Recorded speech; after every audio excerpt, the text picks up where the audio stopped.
Okay, everybody, how are you? I'm Minister James Moss, and I'm here with another lesson for our continuing education series.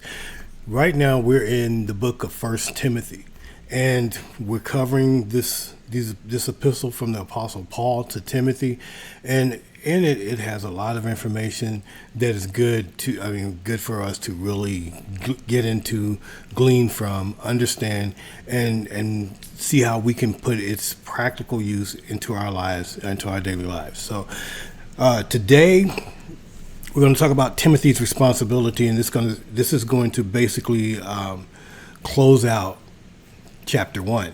And then we'll get into chapter 2, which is going to be a little lengthy, but that's okay. We're going to get through it all. All right. So look, I'm going to start with the introduction, go to the King James Version, read the scriptures from there, then come back to our life application study commentary, and then we'll give it a wrap and see what we learn.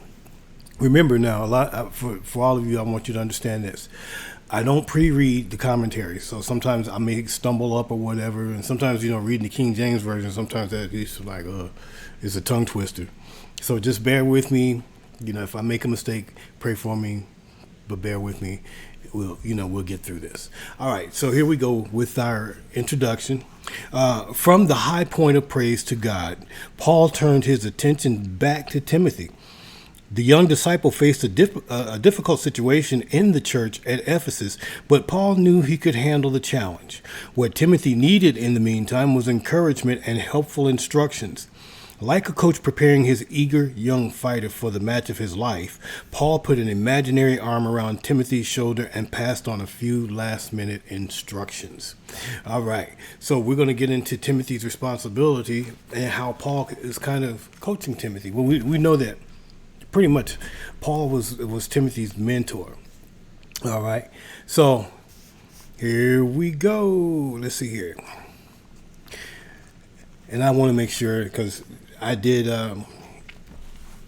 take a little bit of a break before I got to this video, but nonetheless, we're here.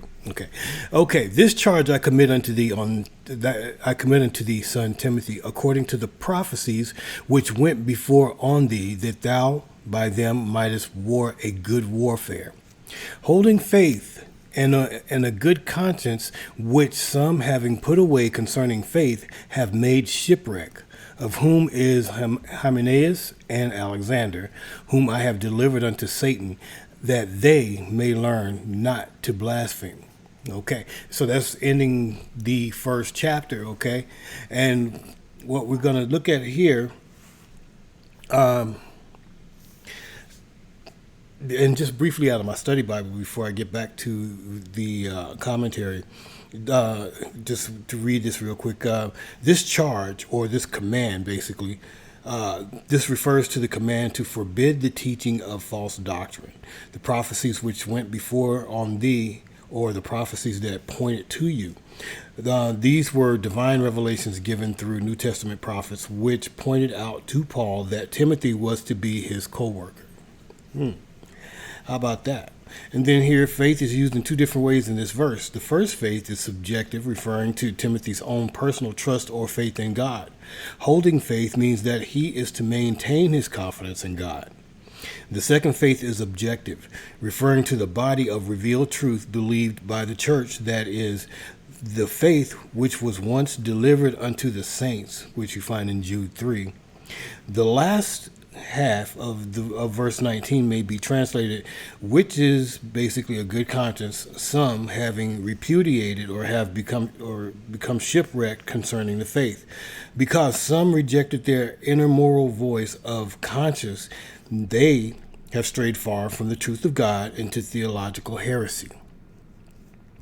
Often, religious error has its roots in moral rather than intellectual causes. All right. So that was just something. And then I guess in verse 20 it says, I have delivered unto Satan may signify, one, that the two heretics mentioned were excommunicated from the church. Okay. So a lot of times people think that that's a literal thing from Paul when he says that he had delivered them to Satan. Basically what it's like, because of what they were doing, they were excommunicated. All right. And 2, the supernatural infliction or corporeal suffering, or 3, both. All right, so let's go into our commentary and see if it agrees or adds to what we've already read in the study Bible, which from time to time I might drop into the study Bible and some of the footnotes there, but mostly we stick with the commentary. All right, so here we go. Verse 18. These instructions refer to the job Timothy was sent to do in Ephesus, that is, quieting the false teachers. Paul was expressing again his confidence in entrusting Timothy with an important ministry. Further instruction for Timothy's work in the church is given in the remainder of this letter. Referring to the prophetic words spoken, the prophetic words spoken about Timothy, Paul made it clear that his choice of Timothy was not made solely on the basis of their friendship or his hunches about Timothy's abilities. Other believers had noted qualities in Timothy that Paul was happy to affirm and put to work for the gospel. Scholars have suggested 2 possibilities for these previous prophecies about Timothy. 1, these were Old Testament promises prophesied by the prophets, promises that Timothy claimed. And 2, these were prophetic utterances at Timothy's ordination. All right. Timothy had been set apart for ministry when elders laid their hands on him. Apparently, at Timothy's commissioning, several believers had prophesied about his gifts and strengths. These words from the Lord must have encouraged Timothy throughout his ministry. We can only guess who gave the prophecies and what they said. In any case, Paul reminded Timothy of these statements to encourage him. Okay. And Paul employed a military metaphor to describe Timothy's work in Ephesus. It would indeed be a fight, but victory would achieve the good of the believers in the church. It was the worthwhile fight of the faith. We are reminded of Paul's words to Timothy as Paul neared death. I have fought a good fight. Paul often used military language to refer to our spiritual struggles also. And if you remember, Paul was pretty much a soldier. He was, he was very military minded. He was military campaign type of thinker. When he was persecuting Christians, it was a military mission. It was orders handed down and that type of thing.